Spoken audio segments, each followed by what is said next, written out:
Thank you to a Vitality Society for inviting me. It's a privilege. And I'm so pleased to meet you all ladies today. And it was fun to create this wonderful series of short webinars based on beauty identity. This is what I love to do. So it's double fun for me, not only to create this for you, but to work with you, with each single one of you, as we're gonna be doing this pretty much every week. So I'm looking forward to it. And we can start actually. So Ivana can bring the first slide. Let's continue. Wonderful. And we can move to the next one. Already Meredith nicely and kindly introduced me. So this is almost similar topic. You already met me. I would love to talk to you about the categories of all of the little elements to make your presence and essence put together. As think about Broadway show. Whenever we're gonna have our Broadway show back again, we go and see people on stage performing beautifully, dressed beautifully, put together as a characters and performance. And do we ever think about how many rehearsals and preparations backstage did take to make to the point that they're on stage?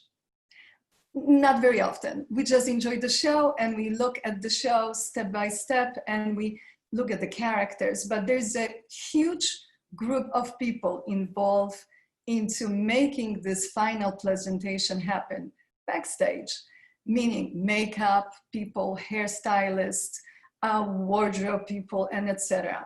And when you think about yourself as a person who on everyday basis, and we are now in COVID most so than ever, you're in one woman orchestra. You are the one who's gonna be creating your own image, your own presence, using all of those elements. What defines your best signature look? Probably my hair. Your hair. Mm-hmm. Okay. Beautiful color. Beautiful color, yes. Hair color, hair length proportionately to your face. Bravo, yes, to shape your face, exactly. You see, the key to everything is to find the hairstyle which suits your facial structure. So it depends on your chin, the cheekbone structure, your chin, your nose, your eyebrows.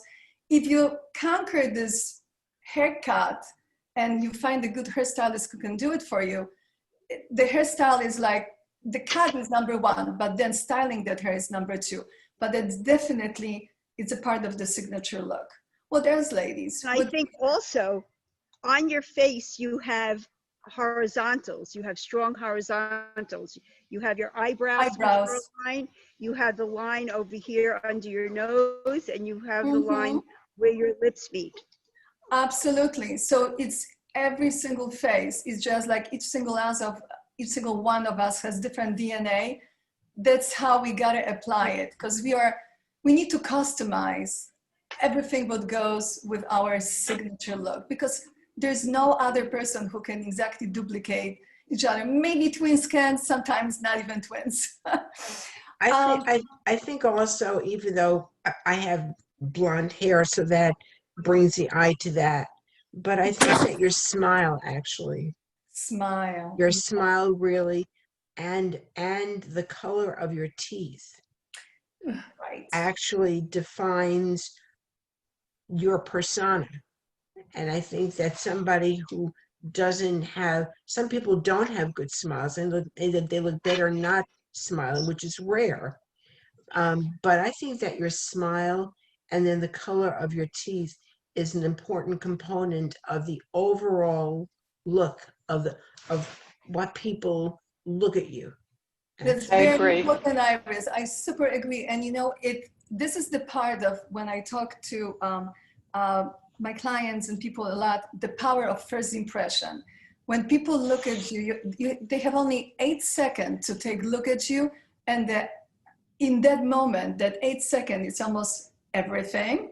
So when you smile, when you have a positive attitude, there would be a part of our body language. How to position the computer. I already told you the best way is when you stretch your arm, that's the distance, and your eye level should be at the camera level. So you're looking into your camera, literally right there, right there. And make sure that when you open your computer, clean up your camera zone. Sometimes comes up fuzzy. We don't think about cleaning it, but if you clean up, you take the fuzziness and glow out of it, and it's gonna be sharper and more high def. Ladies, all of it is like how to warm up your voice and relax your breathing. Well, as we all know, without air, there will be no voice. And I have a beautiful, actually, exercises for you, which I would love to practice with you if you want to practice with me today. It's very simple. It's based only on 60 seconds. And how do we practice that 1 minute breath? We inhale on the count to 5. 1, 2, 3, 4, 5. We hold it for 5, and we exhale in a count of 5 also. So ladies, if you want to do it with me, let's sit down nicely. Always position your body nicely. Relax your shoulders and your neck. And then let's take a deep breath on 5. Hold. And exhale. And that, you see that nice little graphics design shows exactly what we just did without the hold. But hold is super important because it relaxes you even more. Hold and exhale. Few easy exercises to warm up your voice. We're starting with humming.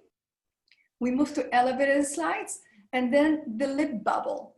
We can do it together. So humming. You take a deep breath, relax your shoulders, your neck, and go like,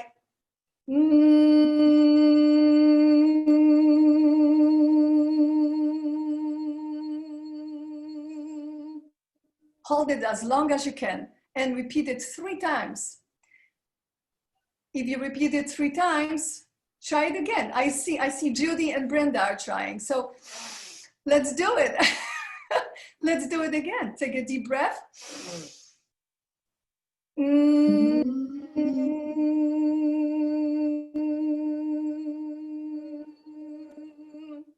can close your eyes and go through it 3 times again in a row. Elevator slides. So you start with the low note and you're going to high note. And this way you're warming up your voice, going up and down, up and down. And you can do it, for instance, on the sound of O. Let's say you can start with you taking a deep breath. Oh, bravo. And I see Judy's doing even position like this. That's very good. Because this is what we call in singing pipes. Those are your pipes. This is where your big area is. When you take the big breath, you can relax and then go. Oh. Actors practice before they go on stage making funny faces. Ah, in the front of the mirror. Ah, stretching all of these muscles right before they go on stage. You can do the same. Doesn't take you so long, but it's such a great form of exercise and it's actually fun. And then when you're done with this, you can just go to the room and sing out loud your favorite song. And now you're ready. Now you're ready to perform, ladies. Whatever you want to have a meeting with your friend or morning voice was gone, now you're ready. So let's move to the next slide. Body language is a type of non-verbal communication in which physical behaviors, as opposed to words, are used to express or convey the information. And I prepared for you a very interesting graphics here based on Mahavian formula. It's the professional psychologist, Albert Mahavian, based this theory and formula on 3 elements accounts for our perception of a person: words, tone of voice, and body language.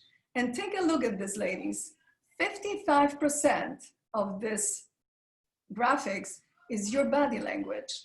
7% is your is your words, and 38% your tone of voice. So we were talking about the tone of your voice already, practicing. But now, talking about body language, it would be super interesting because we never think of this so much when we, on daily basis. But since Iris said that facial expressions, body language is so important, I would love to talk to you about this. How to practice your body language? Does anybody know?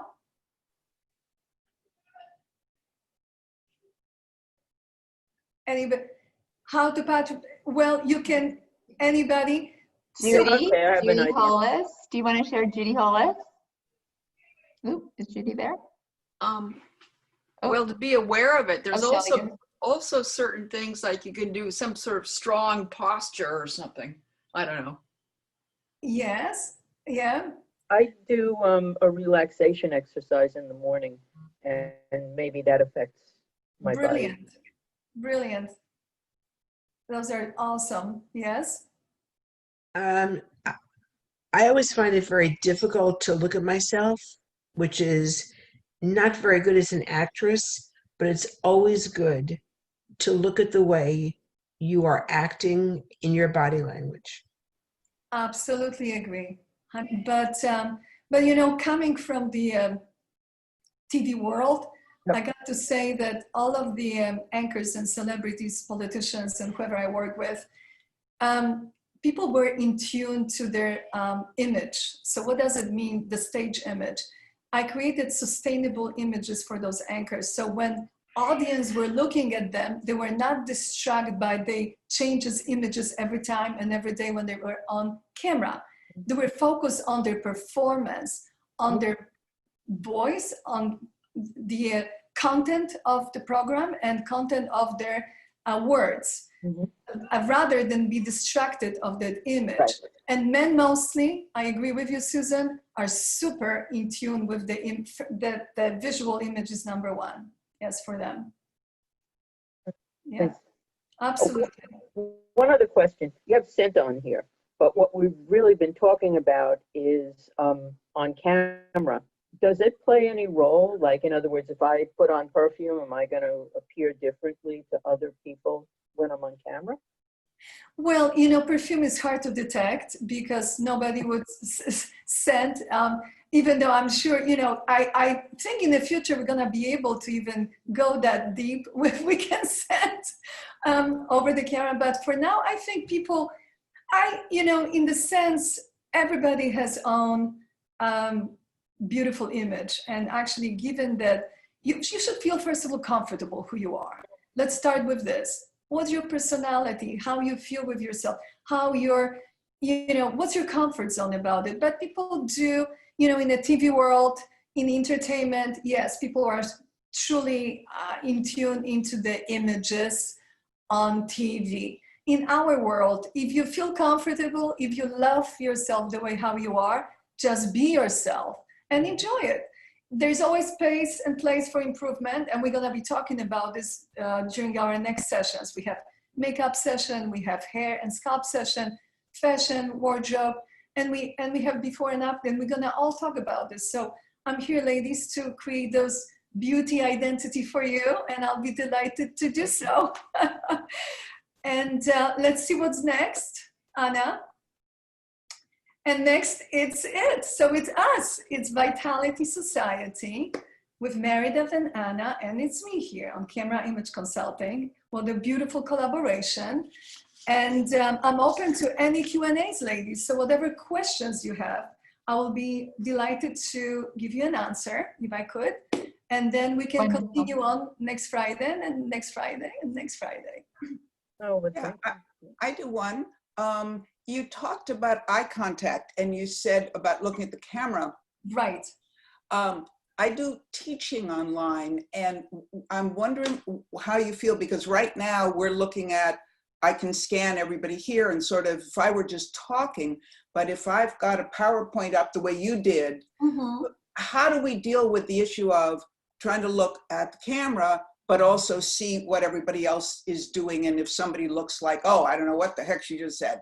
Right. So this is, so in this kind of scenario, when you have a bunch of people, it's kind of hard to have that maintain, you know, the eye contact to look into the camera since you want to look at the people or you're talking. But you can, I've learned this, like, let's say I see you ladies here, a few of you, and then if I'm talking, I'm not looking at you or I'm not looking at me talking to you, I'm looking into the camera. So my eye contact is right there with you. If I look at you, Connie, look at my eyes, they're going down, right? When I look in camera, I look at you. You take me as I'm looking at you, not looking down, because you are sitting, you know, so position yourself as if looking into this camera all the time, even though I know it's not easy in the beginning. It takes some time to practice it, but think about this. You don't need to look at the person you're talking to. You need to look into the camera. But if she But wants you are to talking know to the how, person you see, yes. but suppose she wants to know how her students are doing. Yeah. Well, so, okay, some students are doing, so that means you would need to see their work. That's what it is. Did they show you How their their faces, like, are they their understanding? faces? Then you need to focus on their faces. You need to pay attention to the, yet again, body language and facial expression. If this is the key, then it's hard to say, look into the camera. You need to pay attention to your students. Yes, notice that too, yes. So that it's almost like, you see, is it camera, is it computer higher than you, or how do you position it? It is a little bit higher. It's a function of the desk and the chair. I may have to do something about maybe sitting on a telephone book. How is my level? Am I sitting at a good level? Because I'm sitting on an elevated, like an island in my kitchen Okay. on a stool. Is the height good?